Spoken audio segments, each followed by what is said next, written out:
대선을 넉 달 앞둔 지난 2021년 12월 김건희 여사의 논문 표절과 허위 경력 의혹에 대한 비난 여론이 커지자 김 여사는 조용한 내조를 약속했습니다.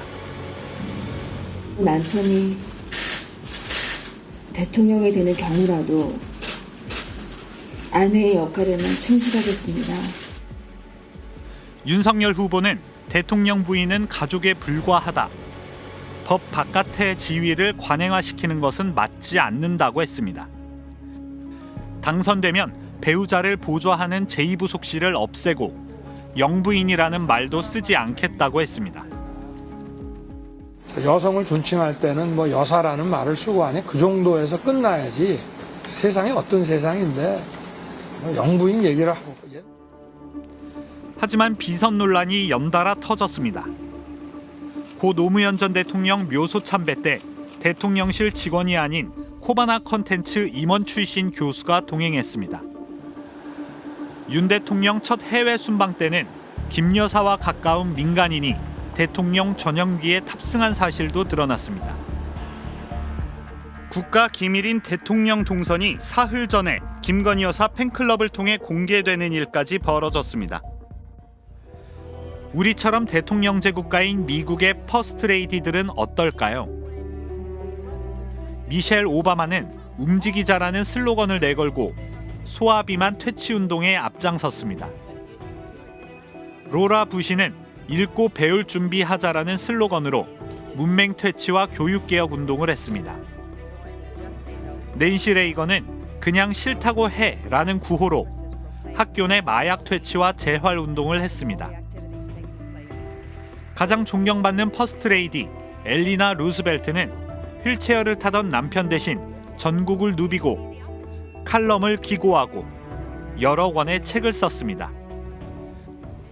미국 연방법은 대통령의 의무와 책임 수행을 배우자가 도울 경우 배우자에게도 지원과 서비스를 제공한다고 정하고 있습니다. 웨스트윙이 백악관의 대통령 집무실이라면 이스트윙은 퍼스트레이디의 집무실입니다. 퍼스트레이디도 공무원의 지위를 갖는다는 판례도 확립돼 있습니다. 퍼스트레이디를 보좌하는 시스템이 정교하게 잘 갖춰져 있습니다. 비서실장과 대변인, 그다음에 커뮤니케이션 담당 이러한 정교한 하나의 제도로 움직입니다. 그리고 퍼스트레이디의 활동은 누굴 만나는지, 어떤 일정을 가지고 계신지가 공개되고. 하지만 윤석열 대통령은 비슷한 역할을 해오던 제2부속실을 없앴습니다. 배우자와 친족을 감시할 특별감찰관도 국회가 추천하지 않는다는 이유로 계속 임명하지 않고 있습니다. 대통령 부인의 활동이 공적 영역에서 배제되면 감시도 받지 않게 됩니다. 배우자 팀 이래가지고 굉장히 불분명하죠.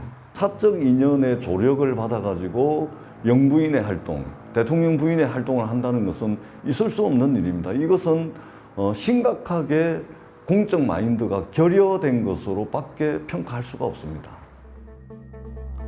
비선 논란, 디올백과 주가 조작 의혹, 그리고 2달째 모습을 드러내지 않고 있는 대통령의 부인. 한국은 존경받는 퍼스트레이디를 기대할 수 있을까요? 법률적으로 제도화를 해야 돼요. 여러 가지 일을 함에 있어서 재정적, 행정적 지원도 확대되겠지만 그 활동에 대해서 국민적 감시, 특히 의회로부터의 견제와 균형 이런 것들이 가능해지기 때문에 그렇게 된다면 보다 투명한 대통령 부인의 어떤 공적 활동을 해나갈 수 있다는 거죠.